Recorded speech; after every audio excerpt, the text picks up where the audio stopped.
So with the Alliance Football League beginning in January and the club championship draws in Cork already taking place for the 2025 season, let's have a look at some new rules that will shape the landscape of Gaelic football in 2025. These new rules were brought to Congress by the Football Review Committee headed by six-time All-Ireland winning football manager Jim Gavin in an attempt to improve Gaelic football as a spectacle for the fans and for the players. So let's break these rules up into five sections. The first section we're going to go with is the structure of the game. We'll start up with the throwing. Now, the FRC have brought in this new rule where only two players can go for the ball at throwing. It used to be two players from each opposition team going for the same ball, but now it's 1v1. One midfielder on each team with the other midfielder on opposite sidelines. So we'll see a situation where two midfielders go up for the ball and the two other midfielders have to run in from the sideline and join the play then. This is to reduce the number of frees at the start of games. The three up, three back rule is another new rule being brought in, and it has been talked about by Gaelic Games fans for a long time now. This involves three defenders staying in their own half at all times, with three attackers being in the opposition half at all times, just to reduce the amount of defensive play. So we will not see 15 men behind the ball defending next season in the Alliance League. Another new kind of rule that was brought in by the FRC in the last few weeks was the countdown clock, or else, as many people know it as the hooter, which is used in LGFA and ladies Gaelic football for a long time now. This is a timekeeping system where when the time is up, the hooter goes off. Going on to the second section now, and we'll look at scoring.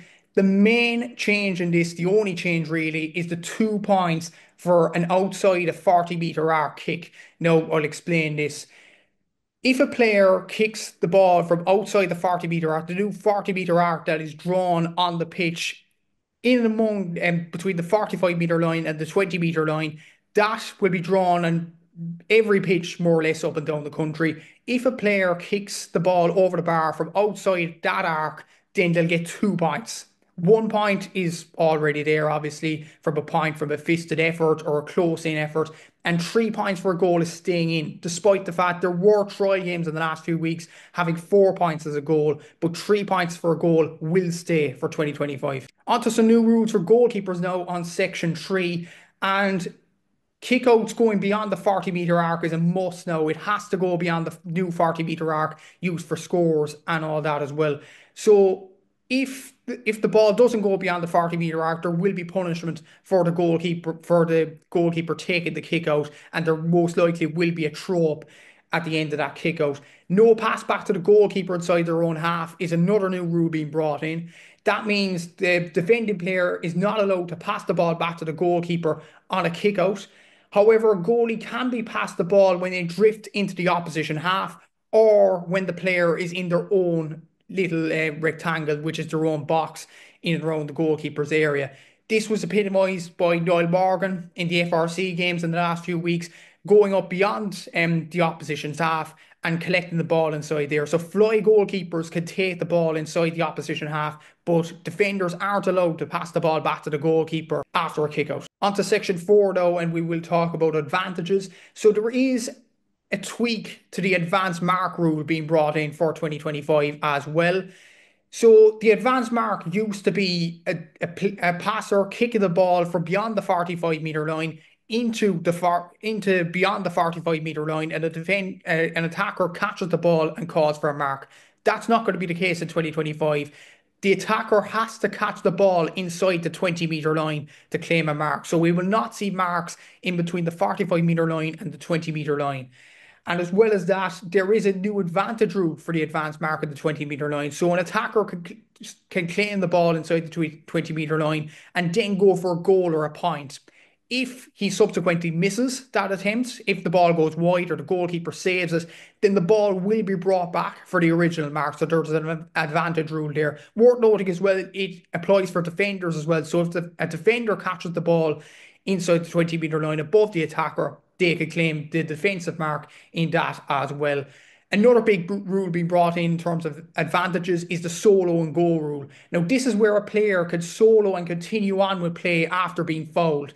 similar to a tap and go in rugby. So in the past in Gaelic football, a defender would get fouled and then he'd take maybe 5 to 10 seconds, maybe even more, to take the free. That's not the case in 2025. You could soar the ball and go for as many times as you want in a game, which should speed up the whole game in itself.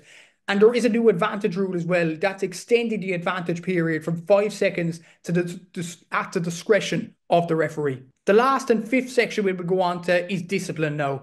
And there is going to be a new 50-meter advancement for delaying frees. That involves holding up play or blocking the opposition from taking a free or not handing the ball back on a concession of a free. If a fouler does that on the pitch, then the free will be brought forward by 50 metres, which is quite a significant advantage to the attacking side. There's also an extending rule on the black card. Now, we all know the black card, as I've known in Gaelic football. There's more punishments on the black card rule as well. Any holding up of a player trying to play the ball, a third man into a melee gets a black card as well, but that's unless the player's trying to break up the melee. But if he is contributing to the melee, if he's the third man in, he gets a black card and he's off the pitch. There's also a new descent rule. It will be punished by moving the free forward by 50 metres and at underage level, black carding for the player responsible as well. So there will be more stark punishments for players that commit the descent on the pitch as well. And there's also one more thing in discipline. Only the captains or nominated deputy may communicate with the referee when complaining about a decision on the pitch. Worth noting, these decisions will also be implemented throughout the GAA in 2025. That's including club games in Cork County and of course including the Carbery division from the 2025 campaign onwards. The only competitions that it won't be involved in 2025 is college competitions, so Sigerson Cup level, and also the remainder of this current club championship season. So the only Cork club involved there are Kilmurray. Their junior championship won't be affected by the rules coming in 2025.